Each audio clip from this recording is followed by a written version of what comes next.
We're going to discuss primarily the situation in Ukraine. The one I would like to open with a question that concerned me was, what did people in Moldova must have thought 10 months ago when we had a very clear wall protecting NATO, and you had Moldova with the 14th Army there, the Russian Army.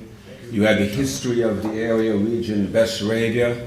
You had a sense of extreme vulnerability, I'm sure. Could you give us an idea of the mindset that was going on in Chisinau at the time? I think the vulnerability we had at that moment, they're still there. Our defense, indeed, Moldova, the difference of Moldova in that part of the world, of Europe, is we have neutrality status written into our constitution. And for a very long time, we thought neutrality is our defense, in the sense that we are not able to be part of any military alliances, including NATO. That's the difference between Georgian and Ukrainians who expressed interest and desire to join NATO. Moldova didn't. But also we thought that neutrality will protect us in the sense that other countries will not be able to attack us, or at least not be able to pose their forces on our territory. What we were wrong with was that we didn't have a proper definition what neutrality means, and we didn't have a proper conversation, not just political elites, but just also people about what neutrality means. The way we interpret neutrality for 30 years, it's what I call passive neutrality, is when you don't invest at all in your defense and you pray. And I don't know how, there are probably many Romanians know, and our national ballad is Miorița, and I wouldn't go and recount it, but Miorița is about the Moldovan shepherd who finds out that two other shepherds wants to kill him, and the way he defends himself, he just starts writing the will, preparing for when he's going to be killed. And he's a very nice shepherd. What he says, just don't tell my mom that I'm going to be killed. He's a very good son. But that was his defense. And in a way, we're very proud, but that was our kind of definition of passive neutrality. And I think 24th of February was a wake-up call. And I know it's very late, but that's where now we need that conversation, and it's happening, including at the political elites and also at the population. What does it mean, neutrality? And we now realize that actually neutral country, it's even much more expensive. You need to spend much more money on your own defense. And yeah, I think that's the conversation we're having. And when you talk about neutrality, what sort of assurances was your President Sandu getting from the United States and from NATO there following?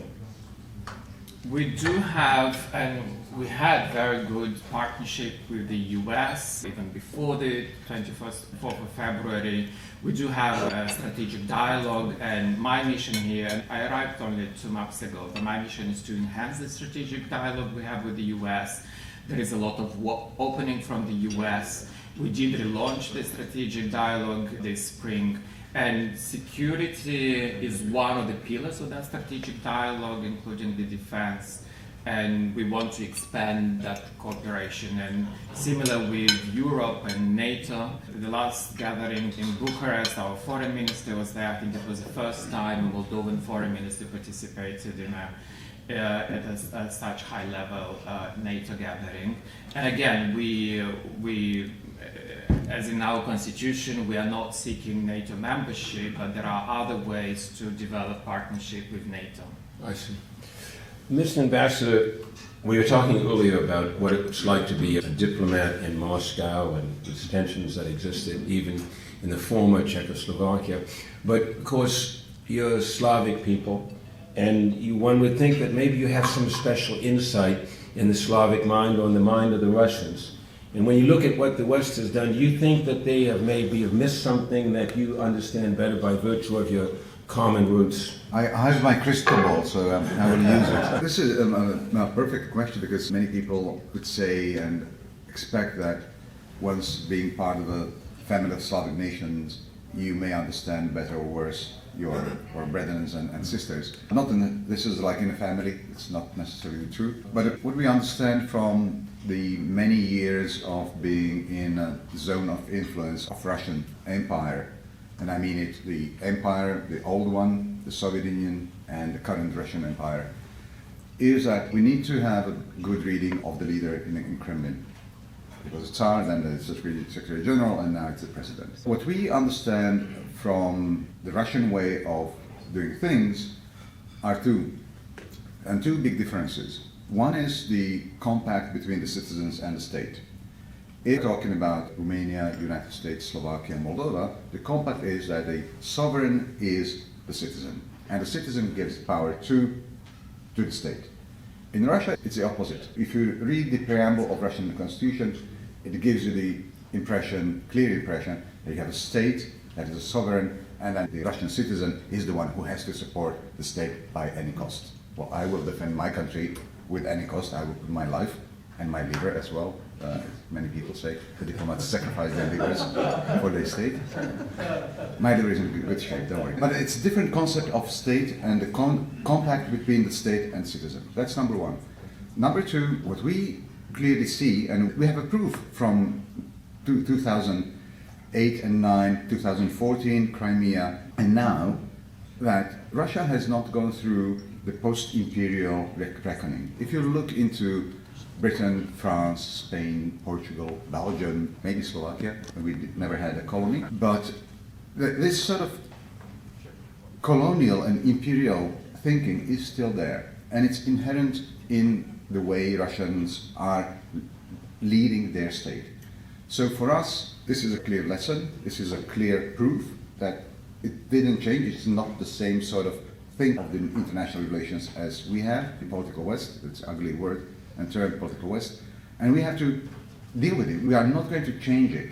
The change in Russia has to come from within Russia. So we have to cope with it, be ready for that, and to make sure that we are not dependent on any sort of government, being in Russia, in Beijing, Pyongyang, that we are one-sided dependent on their will, because the way how the state is working is different to us.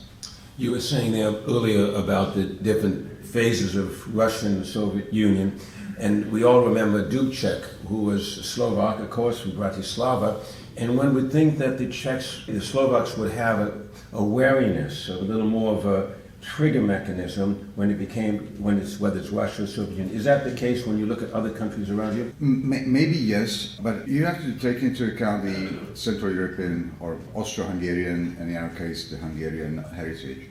And the Austro-Hungarian monarchy was a melting pot of nations. And when we were trying to, in the 19th century, to go through the renaissance of nations, trying to be more emancipated, then we fought first against Budapest, then against Vienna, and then Moscow was the only spiritual guarantor of the Slavic roots of Slovakia, of the Slovaks or the Slavs in Central Europe. So there is this romantic understanding that we may be sort of attached to what is coming from Moscow. I doubt that. We don't have the same religion, we don't have the same script, we don't have the same political and democratic heritage in our bag.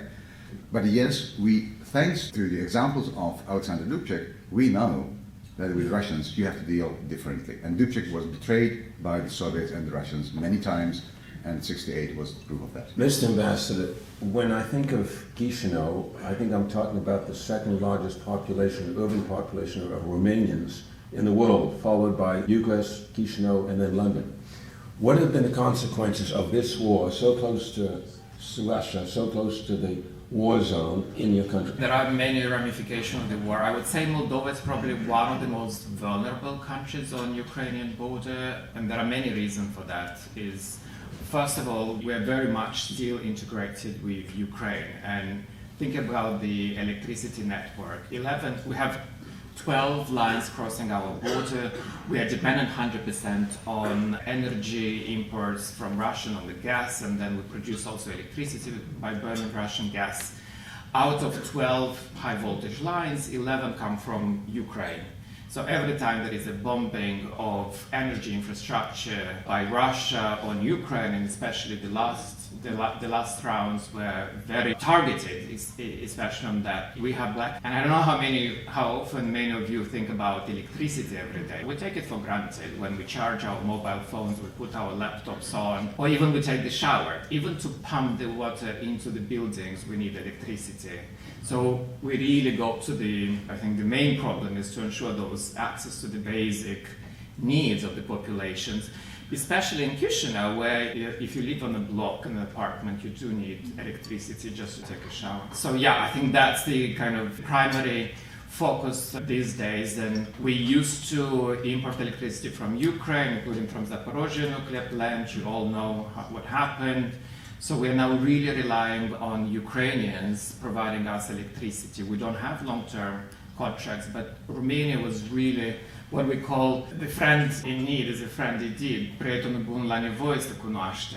And this war we realized help us realize where our friends are. And that's one. And the second, Moldova was also impacted by the refugees inflow from Ukraine. Again, we had more than 600,000 refugees passing through Ukraine. We still have about 85,000 residing in Moldova. Half of them are children. And for us, maybe not a big number here, it would be like 43,000 children. But for us, it's to accommodate in schools. It's a huge burden. I think the difference probably with other countries is Moldova, and I'm really proud of the way how Moldovan people reacted to the war on the first day. They opened the border. It's not just the government opened the border and everybody can cross, but it's just people opened their houses. And we didn't need when UNHCR came and they started building these tents, which they used to do for refugees. They actually realized they don't need to build the tents because everybody was hosting refugees in their home, and it's so much better to host them in their home. We just need to make sure that they have electricity, heating, and running water. But that's a big difference. And though the numbers wouldn't go down, but we need to ensure that all the refugees that we host, they have access to, again, to basic education, that we ensure that, all their basic needs are covered. Your situation is rendered a little more complicated by virtue of the fact that the identity of Moldova is not as clear. I remember going there for Language Day, and I asked, what are you celebrating? They were celebrating language, and I said, which one, the Romanian language or the Russian language? And I always got a feeling of hesitancy to answer that question. Is there an element of a split self-identity that complicates your... But identity issues are complicated, and Moldova is a very young country. It's younger than me, 30 years old, and it takes time. And identity, you always question your identity and you develop. But I hope on the question of what language we speak, that kind of settled. I'm a lawyer, so I always follow the Constitutional Court decision. And the Constitutional Court says it's Romanian language, even if it's written Moldovan in the Constitution, but I wouldn't go into those details. So we do celebrate Romanian language as the national holiday day. I would probably say that we don't still have those divisions among the population, including the way how the government reacted and the opposition on the war of Ukraine. Again, I'm very proud the way the government and most majority of people reacted on condemning the Russian aggression, and we do call Russia an aggressor. And we voted on all the UN resolution condemning the Russian aggression. But there is an opposition, including political opposition, that says, again, it's on the issue of neutrality. And this is misinterpretation of neutrality, that as a neutral country, you should not put blame on anyone. And I'm a lawyer, and I was teaching international law, neutrality at the Moldovan Law School. I say this is not the definition of neutrality. When there is an act of aggression, you follow the UN Charter and you call an aggressor an aggressor. The way Switzerland called it an aggressor, the way Finland and Sweden and Austria, there is no way to cheat. But yeah, we do have those forces still, and Russia is not having just a military war in the fields in Ukraine. It's a hybrid war, and it's not just in Ukraine. And we also have to deal with Russian disinformation, misinformation, political bribing. Just 3 weeks ago, the US Treasury introduced US sanctions against 2 of the Moldovan oligarchs. and several of the Russian sponsors. One of them, Shor, who is a fugitive in Israel, but his party is represented in the parliament and organizing daily protests on the street. We learned from the US sanctions announcement about the complex infrastructure, the way how the Russian secret services are funding the political parties and including this protest in Moldova. And we need to take into consideration. And when I say we do have different opinions, those opinions are being paid by the Russians, and we have the evidence of that. At least our journalists have investigated and reviewed those evidence. Mr. Ambassador, I speculate that these Slovak diplomats is awake on Western Europe and alert about Western Europe as you are about what's going on in Moscow. Do you sometimes get the feeling, does it make the countries in the central eastern part of Europe a little nervous that there's a certain more resolute, strong-willed position that what you may see in Rome today or England or France, President of France being here? Does that keep you up? Of course, coming from a country which was betrayed once legally and once semi-legally betrayed by Western powers. Munich 38, there was total betrayal. 68, okay, there was a division of zones of influence, so okay, you can argue from politological point of view that was not such a betrayal from the West when the Soviet armies invaded and occupied Czechoslovakia, but that was not that sort of quality of betrayal as Munich. So we have this, we went through that. So we were at the beginning of the latest aggression of February this year very alert. What sort of sounds and sound bites we are getting from Washington, from Berlin, from Rome, from Lisbon, other places. What we were surprised, but quite pleasantly surprised, was the level of unity of these sound bites coming from all these capitals saying, no way, there will be no other Munich, we are not going to stand by and leave Russians to change by force borders and impose any excessive political influence on Kiev and altering their political system. No way. So this was very encouraging. Now, as the time passes, there is always risk of a fatigue that politicians and people as well, and Vera was pointing out the difficulties of healthcare, education, freezing winter, darkness, and the price of a petrol in Slovakia is $6.6 per gallon. You pay that in Manhattan, so it's really big. So the fatigue is coming in, and what we need to ensure in all our bilateral meetings, in NATO Ministerial in Bucharest, OSCE Ministerial in Poland, that we are not budging. We are not going to let the Russian invaders and aggressors to succeed, and we have to do everything possible for Ukrainians to win, including military aid and assistance, because Ukrainians are fighting war in our behalf, and we have to help them. You just said that quite interesting, because there's something in the national interest, an article by Lincoln Bloomfield, who used to be at Defense and State Department, and the headline was, "Only victory can save Ukraine." Do you feel that's the case, or does there have to be some sort of deal, some sort of land for peace, or how do you see it? Yeah, absolutely. I totally agree. And with all respect to Henry Kissinger, which is one of my iconic Ministers of Foreign Affairs or Secretary of State, when Kissinger was talking about possibilities of Ukraine being somewhere in the middle, not a part of the West or East, it should be somewhere in the bridge, like a bridge between East and West. The biggest problem with the bridge is that you may end up under the bridge, and nobody wants to live under the bridge. So I fully agree. It's the Ukrainians who are defining what is the moment for negotiations with the Russians, because each war has to end with sort of peace conference, peace talks. But it's the Ukrainians who have to define, because if they will be pushed to peace talks, what sort of definition of the peace talks you have? If they are not comfortable with that situation, entering talks, it will be their defeat. The defeat of Ukrainians will mean that a superpower like Russia can change borders by force, anytime, any wish, and there is this old Soviet saying, but it's a Russian saying as well, what are the borders of Russia? As the Russia defines it. And this is not international law as we know it.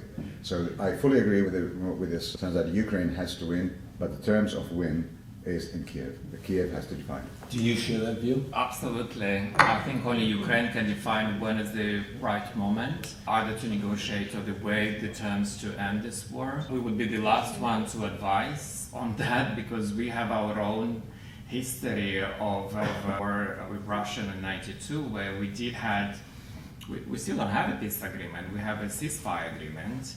And ceasefire means that you're waiting until the next episode. And Ukrainians know that as well. This is February this year is just the next episode of the war that started in 2014.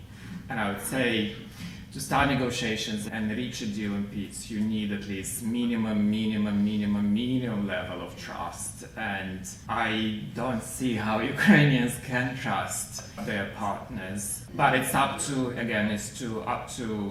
the leader of Ukraine, Zelensky, but also the peoples of Ukraine to decide what are the terms, what is the minimum they would need to start negotiations, and what kind of peace they would need to reach.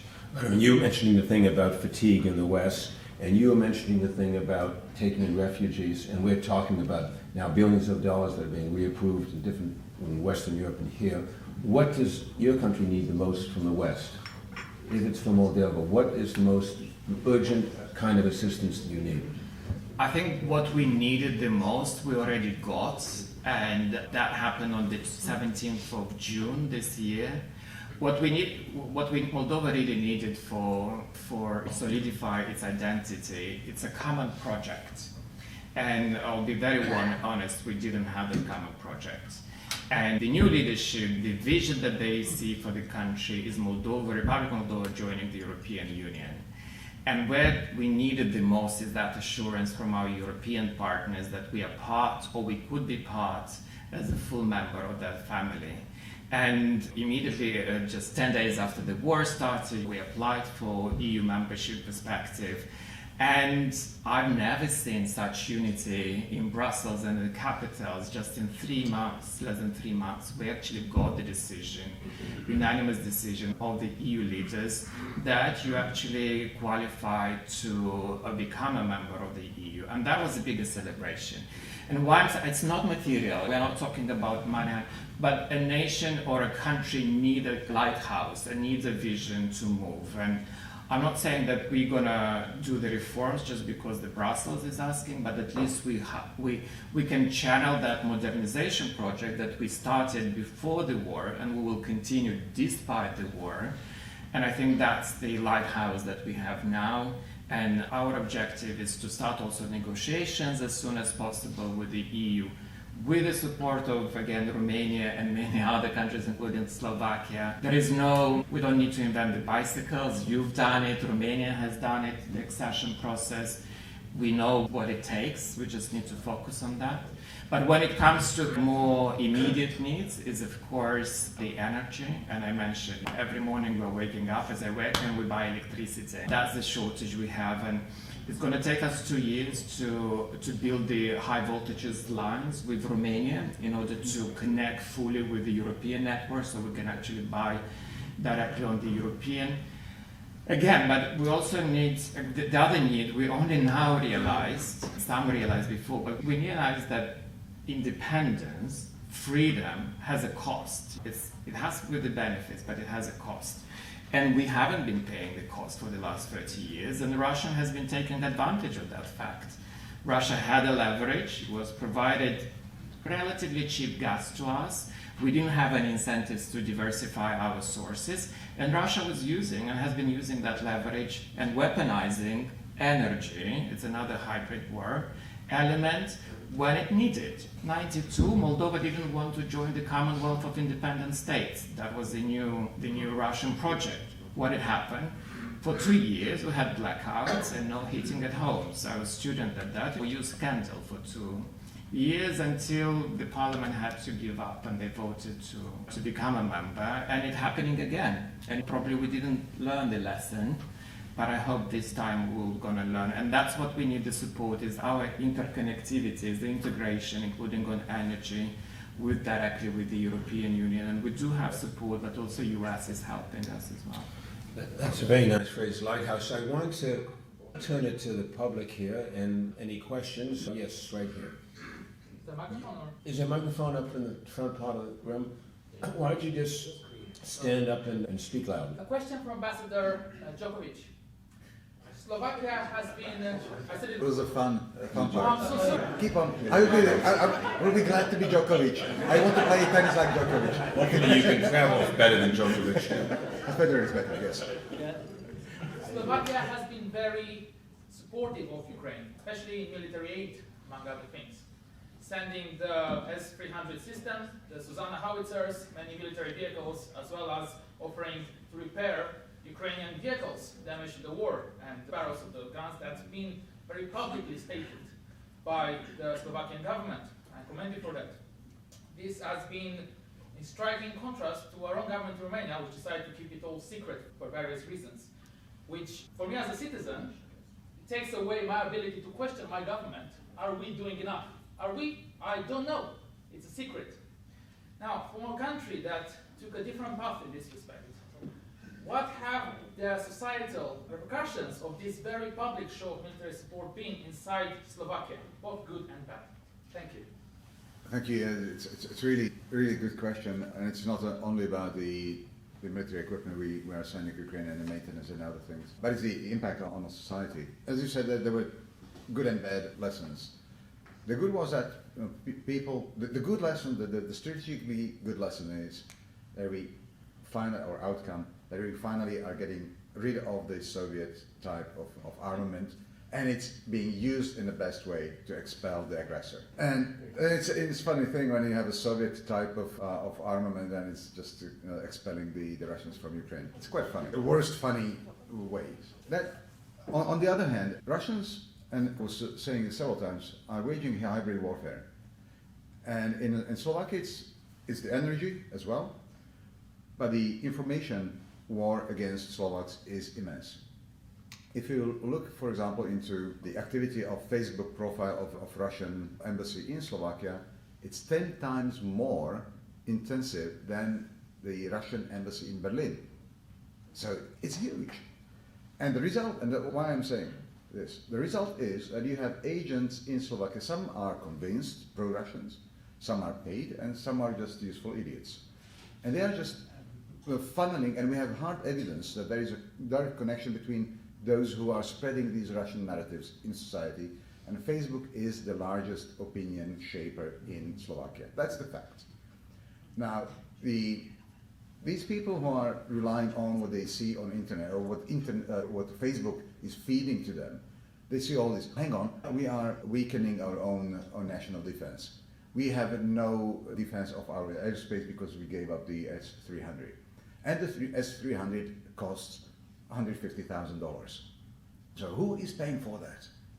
And these sort of stupid, irrelevant narratives are there. So there is the bad momentum. When nation was fed information that we are just giving up our ability to defend ourselves, to be militarily neutral, although being part of NATO, but don't mess with the others because then the others will not mess with you. But the Russians don't care, they mess with you anyway. So this was the bad outcome, that we were not able at the beginning to harness the traps of Facebook. Now we are talking to Facebook to moderate the content of what is on internet, that the propaganda, not just the disinformation, but pure propaganda is out from the internet. So you can, if you want to seek out and see what Russians are saying, you can go to Russian cited in Slovak newspapers. But these are the facts, and everything what is propaganda is fact-checked and is deleted from the internet sphere. So this is the bad lesson. What I can guarantee to you that my government and this parliament in Slovakia will not on assistance to Ukraine. We will continue whatever we can give to Ukrainians. We will, including the maintenance, and we are just pulling together all the strings with the Europeans to get more money, more capacities to help Ukrainians whatever they need the most. And as we heard the Minister of Foreign Affairs in Bucharest a few days ago, it's not with armament quickly, so we are trying to do it quickly. Other questions from the floor? Yes, ma'am. Thank you so much. So I would like... Louder so everybody can. Okay. My first question would go to the Moldovan ambassador. I would like to introduce myself. My name is Kalina Bogdan. I'm an active researcher and an active volunteer for Integrity International Alliance, an initiative are meetings right now in The Hague, gathering, searching for international support. As a former judge from the Bucharest Court of Appeals, I carried out immense. I completed to continuous training in Moldova since 2014 when I came to disseminate my best practices. And right now there are current two tools. There is a new national security, which I'm sure it was adopted in October 2020 of the State Department, and the declassification from the State Department. And there are a lot of opportunities for Ukraine because a new door opened for declassification. So where are you now in the process of deliveries? Because you have to show some deliveries. You have that $1 billion laundromat that destroyed your country's reputation, financial integrity, and in Europe there are a certain concern about sanctions that might affect you continue trading with your partners. It affects all kind of remedies. It affects the arbitration process because costs cannot be recovered due to sanctions, due to ongoing sanctions that are taking place in the region. So on the long term, what's your process against kleptocracy in the Union? And if you don't, if you cannot fight it, because I think it's the current One question at a time. Would you support establishing an international anti-corruption court to hold kleptocrats from your country? Now there is a presentation on the International Anti-Corruption Court on Monday, actually here in DC. Yes, I'm attending. Right, exactly. Oh my gosh, I have a long answer. Okay, anti-corruption reforms, justice reform, these are the priority of this government even before we got the candidate status from the EU, and that was the priority for the government. And actually the head of our Anti-Corruption National Center is now in Hague, and he's coming over in DC next week exactly to discuss these issues you just mentioned about specific US support. I think where we started, and again, we're learning so much from Romania. Much of our anti-corruption institutions are based on the models and lessons learned, what worked, what didn't work in Romania, and we're very for both the expertise that we got. So first stage is you need to clean the system, and that's what is happening now, both for the judiciary, and the fact is the corruption is so deeply penetrating the system that it's so much difficult to unroot. You probably know the best from Romania. Yes, The way that we don't even trust ours to filter the system. So what we've done, we invited foreigners, including from the US, Netherlands, and other countries, to do from scratch, from zero, all the integrity assessment of all the judges. So we're just starting from the top, from the Supreme Court, the Court of Magistrates, and we hope to have a new Court of Magistrates by January. So we have this mixed international, when I say Moldovan, it's mostly independent civil society members who go file by file, and they're going to be appointing new members of the Consiliul Superior al Magistraturii, and then they will start reappointing all the judges. And that's the difficulty of European integration process. We know how long it's going to take, but if you get it wrong, at this stage, you can't bring justice later. So what we are very unhappy is how slow the process is, but we want to get it right. On anti-corruption, the same. There is another process of filtering the system, the way that we were looking for a new anti-corruption prosecutor.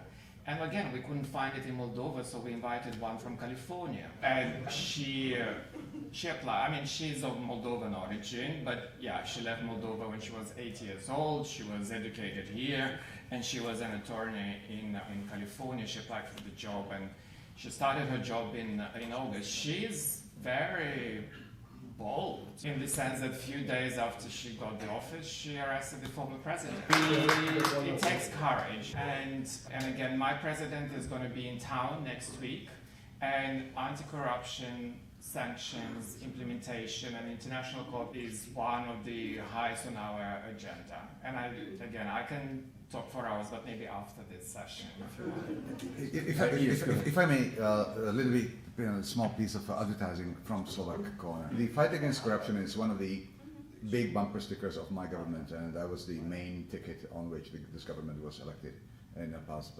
elections. And I'm eternally grateful for all the American help, as well as said.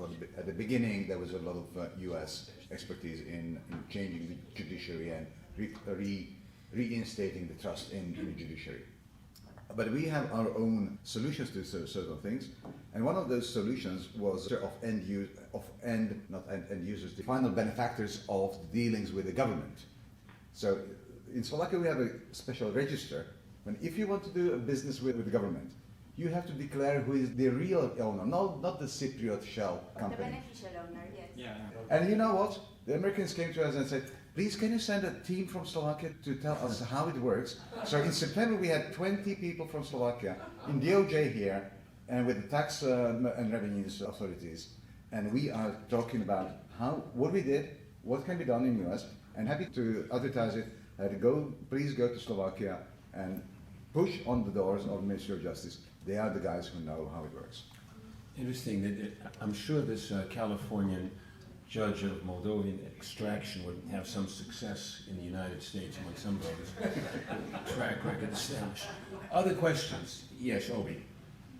Yeah, my question is for Ambassador. Back in 1992, when I first arrived in Romania, I was very much aware of the armed conflict with the Transnistrian Republic that you mentioned, in which hundreds of people were killed on both sides of that. Given that was only a ceasefire that ended it, my biggest concern is I think at night, having been actually to Tiraspol on one occasion and met with the appropriately named President Smirnov of Transnistria, where they served you vodka at 10 o'clock in the morning. But my biggest fear, because it was an intimidating place, I have to say, and I went there on behalf of a cement company. It was a client of mine as a lawyer. They were looking to acquire a cement factory there in Transnistria. And if I were Russia and I was looking for an opportunity to escalate this conflict, you have the Russian 14th Army just across this Dnistria River. That gives me great fears that conflict could be reignited. They could come up with some other sort of implausible justification for it. Is this fear of escalation something that your government is dealing with, and in what way, if so? Escalation. Right. It's been there for 30 years, and Russia and Ukraine was part of the what we call mediation format 5+2. Unfortunately, that format, at least that what allowed to have that dialogue, or at least maybe contact, I would say, not even dialogue, with the authorities in Transnistria.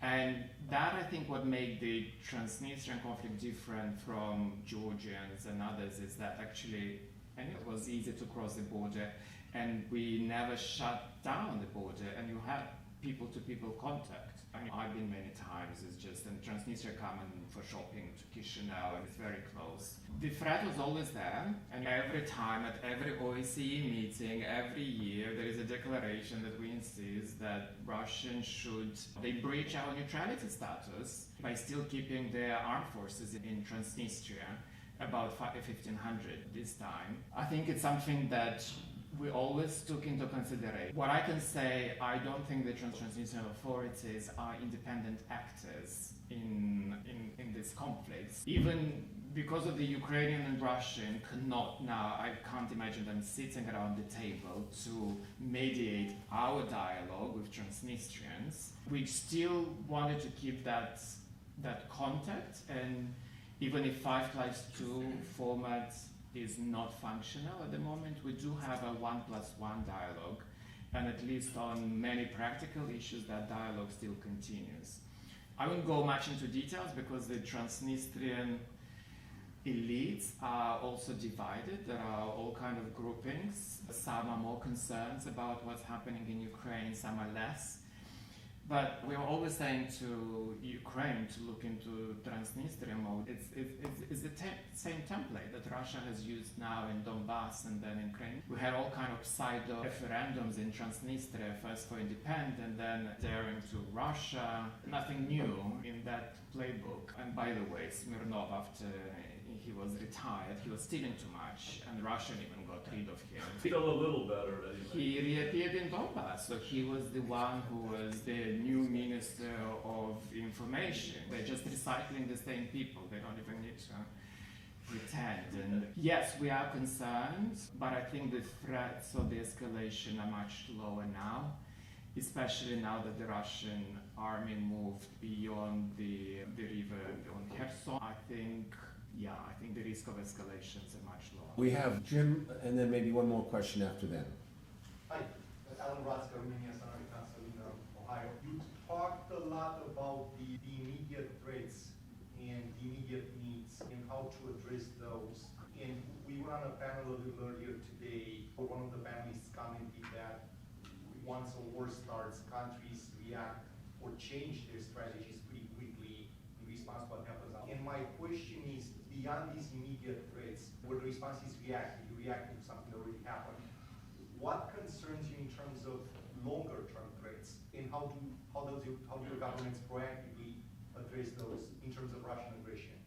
What do you might happen next Longer term. coming from Russia? I think you're right. I think what my colleagues in Chisinau are busy with is writing and rewriting contingency planning, and every morning is a new plan and contingency. It's very difficult to do the long-term strategy. But I want to repeat, and I think that would be a mistake from this government, all acting as firefighters. It's like you need today, and my list of ask and request changes every morning. But I really want to say that because of that lighthouse that we got from Brussels in June, we really want to focus. We don't want to use the war as an excuse not to continue modernizing the country. So for this reason, we do have those long-term strategies. We just adopted 2 weeks ago the Moldova Development Plan 2030. We are now start working on the Energy Transition 2050 because we don't want to waste a crisis. I think the saying is don't waste a good crisis. I don't think it's a good crisis, but still we don't want to waste it for having that longer term transformation. And that's why we're pushing for the reforms, that putting anti-corruption, justice. You can always say as an excuse, let it go because, you need to you really need to focus on just on electricity and basic defense. But I really hope that we're not going to postpone any of those bigger plans reforms. So in all areas, we do have longer term strategies, including, as I said, we just developed a national development plan for 10 years, energy transition. We need to go beyond diversification. One is, this is short-term, mid-term, looking for alternative sources of energy, but we're really serious about investing in our renewables because that's the only area that will give you independence, real independence. So those planning are happening. When it comes to including on defense, it's a much bigger debate that we need to have, not just political elites, but actually at the level of population, because there is a lot of resistance about spending money on your defense. And Romanians do best how much money that would require. And people are not ready because we need to pay the heating bills. The bills for heating and electricity that arise this month, if we were to pay the market prices the way we bought it from Romania and other, 75% of the population are not able to afford to pay those bills on their revenues, just electricity and energy bills. So the poverty rate would be 75%. That's why Moldovan has such a big diaspora these days, and I come from diaspora as well. We all pay our parents' bills. And if there are no 1 million Moldovan outside the borders, I don't know who would have paid those bills. And in a way, that's the focus, but that's why we need to diversify the sources and look for. I can assure that we do have those longer-term strategies and also focus on the longer term. Good. I think we're just about there. We have to go to another session. So I want to thank you both, Mr. Ambassadors, for your participation. We had a lot of other questions, and thank you all for coming.